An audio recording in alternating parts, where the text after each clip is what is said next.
Justin Kurzel, an Australian filmmaker and screenwriter, renders his own version of Macbeth, the play originally written by the famous English poet, playwright, and actor William Shakespeare, through a modernized 2015 movie filled with symbols and imagery that creatively mix the past with the present.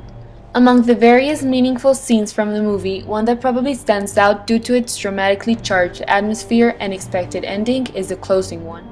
In this scene, justice and fairness come to terms after a climatic sequence of events that finally makes the pieces fall into place. Peace and light take over and put an end to the darkness and chaos that dominated most of the film. To achieve the desired effects on the audience, Kurzel uses different kinds of filmmaking techniques and strategies. Overall, an emotionally charged atmosphere in which the most turbulent human passion arises pervades this scene. If there is a symbol that powerfully connects the different elements used in this scene, is blood. This is clear from the very beginning of the scene, since red in all its different hues clearly becomes the most prevalent color.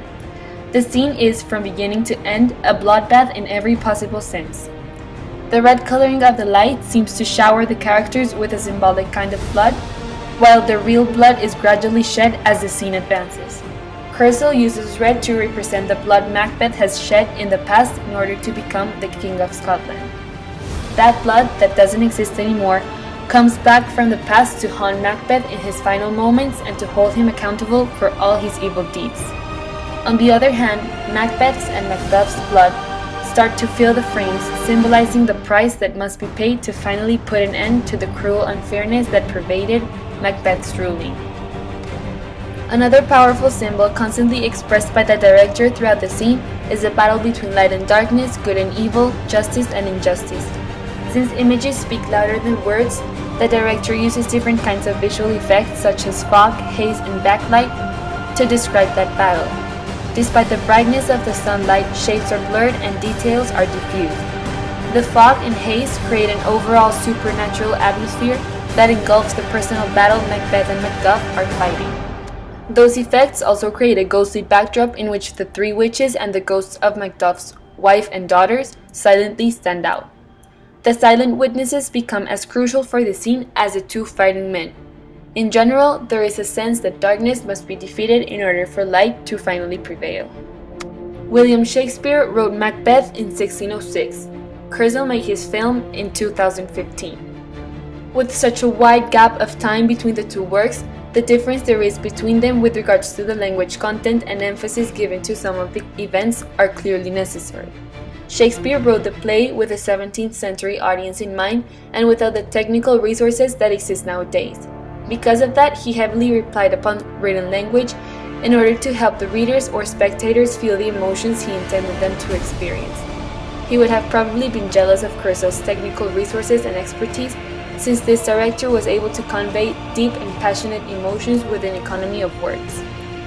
It is important to note that actions in movies have a faster pace than they do in plays, where the audience can even take breaks between acts.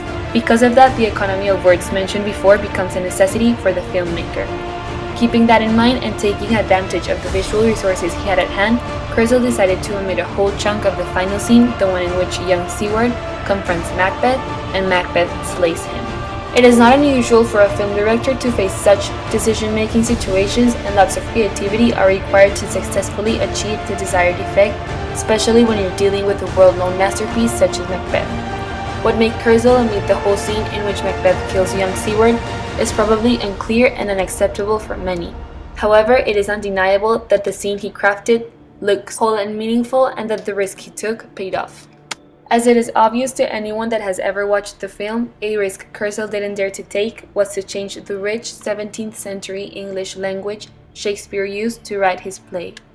There is a stark contrast between the modern technological devices and techniques used in the visual composition of the film and the old-fashioned language spoken by the characters. It could easily be said that the best of two different periods in history merge in this film to provide the spectators with a scene in which the sinister and gloomy atmosphere that surrounds the main characters steadily gives way to a more optimistic ending. The final frames describe a transition from Macbeth to Malcolm, from darkness to light, from violence to peace. The cross on Malcolm's crown symbolizes a rebirth. The boy Malcolm used to be when his father was murdered is finally walking through the light. This beautiful scene, which conveys the promise of a better future for Scotland, is one of the creative liberties the director gave himself, since it is not part of the original play. Whether Shakespeare had felt pleased with this addition to his original work or not will remain unknown.